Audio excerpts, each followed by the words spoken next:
I have presided over thousands of family disputes in 40 years on this bench. Siblings over inheritances, spouses over property, parents over grandchildren. I have watched families fracture in real time, right in front of me, over amounts of money that would not cover a week of groceries. And I have learned slowly, across decades of watching, that the money is almost never what the case is actually about. The money is the thing that made the problem impossible to ignore any longer. The money is the point at which someone finally ran out of ways to absorb the difficulty quietly and had to bring it somewhere. But I have never, in 4 decades, across thousands of cases in all of those rooms, stood up from my bench during a hearing. I stood up on February 9th. I want to tell you exactly what happened and exactly why, because this story deserves to be told carefully. It is not a story about a mother suing her son. That is the filing. The filing is almost beside the point. This is a story about what happens when someone finally says out loud the thing that has been true for a very long time, and the person it is said to has nowhere left to look except directly at who they have allowed themselves to become. The case was called at 10:15 in the morning. I had already handled 4 cases before it. A parking dispute between neighbors who had clearly been fighting about something else for years and were using the parking dispute as a proxy. A landlord-tenant disagreement that resolved itself before I had to rule. 2 small claims matters that were straightforward and quick. The morning had been moving efficiently, the kind of morning you get through cleanly and go home from without carrying anything new. Then my clerk called the name. Frances Holloway, plaintiff, versus Kevin Holloway, defendant. I looked up. The woman who walked to the plaintiff's table was 71 years old. She was small and composed, with white hair cut short and a posture that carried 40 years of knowing how to hold herself in a room where she was trying not to be a burden. She wore a dark green blouse and dark slacks and shoes that were chosen for practicality, and she carried a small purse that she set on the table in front of her and did not open. She sat down. She folded her hands. She looked at the front of the room and she waited. The man who walked to the defendant's table was her son. Kevin Holloway was 44 years old. He was tall, thick through the chest, with his mother's dark eyes and a jaw set in the way of someone who has decided how the morning is going to go and intends to get through it as efficiently as possible. He wore jeans and a canvas work jacket, and he sat down with the contained impatience of a man who resents being somewhere and has stopped trying to conceal that he resents it. He did not look at his mother when he sat down. She did not look at him either. I have been reading rooms for 40 years. The space between Frances Holloway and Kevin Holloway was not the neutral space between strangers. It was charged and specific, the space between 2 people who know each other completely and are using all of that knowledge to avoid any contact. It is a particular kind of distance that only exists between people who were once very close and are now somewhere else entirely, and it is one of the saddest things I see in this room. I called the case and asked Frances to explain what had brought her to my courtroom. She unfolded her hands. She looked at me with dark eyes that were steady and tired in equal measure. She said that she was here because her son owed her $200 and that she had asked him for it 7 times over the course of 4 months, and that each time he had told her he would take care of it and that he had not taken care of it and that she did not know what else to do. I asked her to tell me where the $200 came from. She said, "I lent it to him in October. He called me and said he was short on rent. I did not have a great deal to spare, but I had that, so I sent it." I asked how she had sent it. She said, "I drove it to him. He lives 40 minutes away. I drove there and I handed him the cash, and he said, 'Thank you, Ma. I'll pay you back by the end of the month.'" "The end of which month?" I asked. "October," she said. "Last October, 4 months ago, I asked if she had a record of the loan. She said no. She said she had not thought she needed one. He was her son. She said it simply without bitterness, the way you state a fact that you have had to make peace with and have not entirely made peace with yet." I looked at Kevin Holloway. I asked him if he disputed that his mother had lent him $200 in October. He shifted in his chair. He said no, he didn't dispute it. I asked if he disputed that he had told her he would pay it back by the end of October. He said he'd been meaning to. He said things had been tight. He said he was going to pay her back. He just hadn't gotten around to it yet. "Hadn't gotten around to it," I said, "in 4 months. He shrugged. He said it wasn't a huge amount of money. The courtroom was quiet. Frances Holloway was looking at her hands. I asked Kevin a question. I asked him what he did for work. He said he was in construction, residential mostly. He said work had been slow in the winter but was picking up. I asked if he had been employed continuously over the past 4 months. He said mostly, yes. I asked if he owned a vehicle. He said yes. I asked if he had a smartphone. He said yes. I looked at him for a moment. Then I said, so in 4 months of being employed with a vehicle and a phone and a roof over your head, rent paid, presumably, since your mother helped you with that in October, you have not found a way to return $200 to the woman who drove 40 minutes to hand it to you in cash because you called her and said you needed it. He said he was going to pay her back. I said, that is not what I asked you. He was quiet. I turned back to Frances. I told her I had a few more questions if she was willing. She said, of course. I asked her to tell me a little about herself, not the case, about her life. She looked at me with a slight surprise, the same surprise I had seen in Evelyn Marsh's eyes, in Warren Briggs's eyes, in the eyes of people who come to this room expecting process and find instead that someone wants to know who they are. Then she nodded and she began. She had worked for 33 years as a school secretary, elementary school, the same building for all 33 years. She knew the name of every teacher who had ever worked there, she said, and the names of most of their children. She had been the person parents called when they were confused about a form, the person new teachers came to when they did not know how something worked, the person who kept the whole operation running in the background while other people stood in front of classrooms and got the credit for it. She had loved it. She said that plainly. She had loved it without qualification, the way people love work that fits the shape of who they are. She had retired 6 years ago when her knees made the stairs difficult. She had cried in the parking lot on the last day and hoped no one saw her. She did not think anyone had. Her husband, Gerald, had died 11 years ago. Stroke, sudden, a Thursday afternoon when he had been in the garden. He was 63 years old. They had been married 38 years. She had sold his tools 2 years after he died because she could not keep looking at them in the garage, and she had regretted it almost immediately. And that was the kind of regret you simply carried, she said, because there was nothing else to do with it.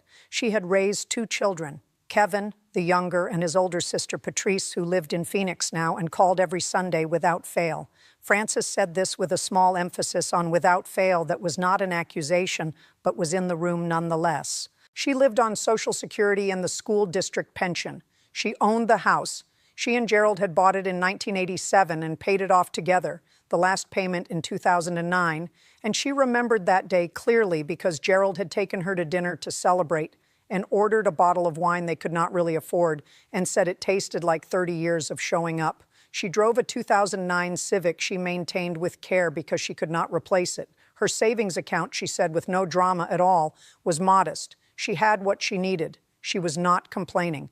$200, she said, was not nothing to her. She wanted me to understand that without feeling sorry for her. She was precise about this distinction. She was not here for sympathy. She was here because she had lent money she could feel the absence of to her son, who called when he needed it and went quiet when she asked for it back. And after 4 months of trying, she did not know what else to do.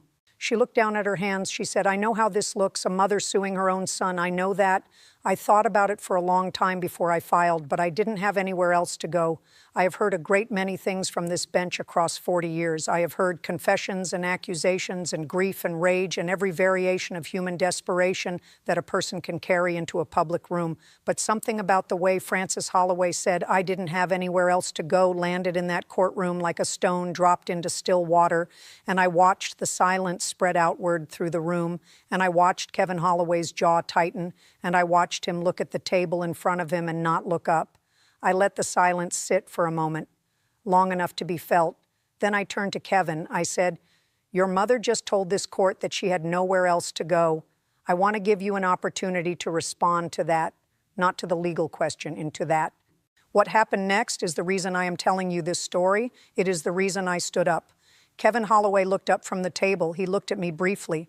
And then, for the first time since he had walked into that courtroom, he looked at his mother. He looked at her for a long moment. I watched him looking at her, and I watched her sit very still under that look, her hands folded, her face composed in the way of someone who has been bracing for something for a long time.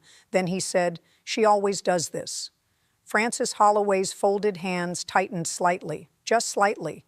If you were not watching for it, you would not have seen it.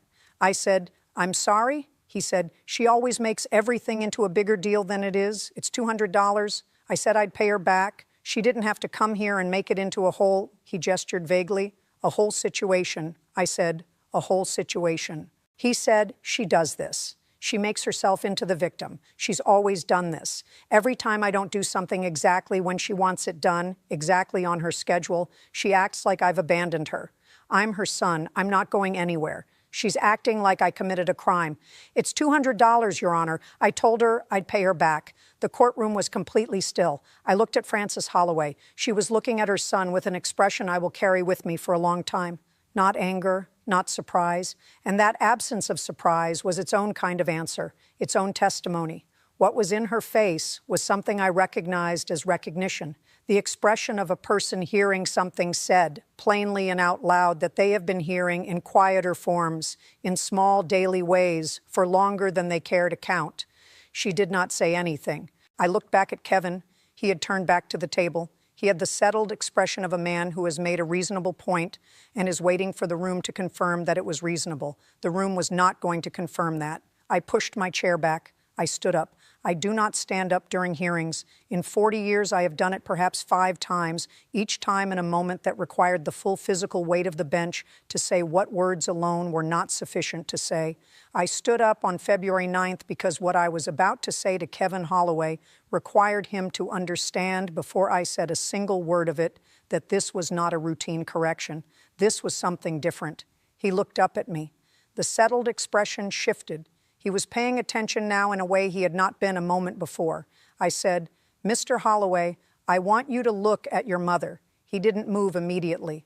I said it again, quietly and completely clearly. "Look at your mother, Mr. Holloway." He looked. I said, "That woman drove 40 minutes in October to hand you cash because you called her and said you needed it.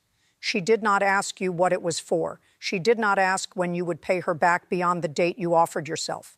She drove there, and she handed it to you, and she drove home. And when 4 months passed and the calls went unreturned, she did not call your sister. She did not call a lawyer. She drove herself here to a courthouse and filed a claim for $200 because she, as she just told this court, had nowhere else to go. I let that land. I said, "You just described that as her making herself the victim.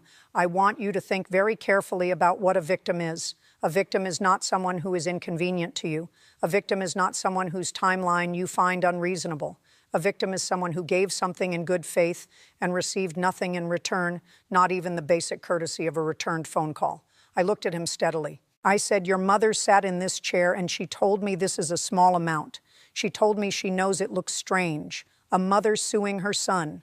She apologized for being here, Mr. Holloway. She apologized for taking up the court's time over $200 that she lent you because you asked her to.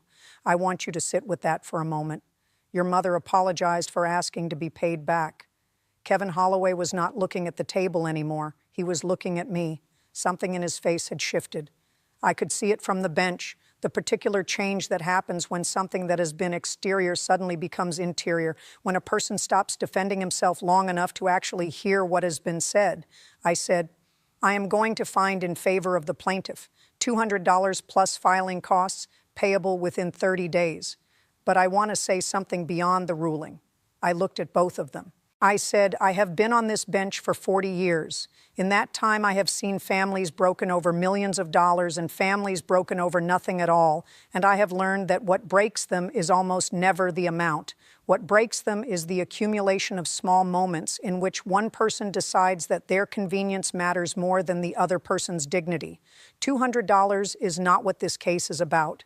This case is about a woman who drove 40 minutes when her son called and a son who could not find 40 minutes in 4 months to make it right."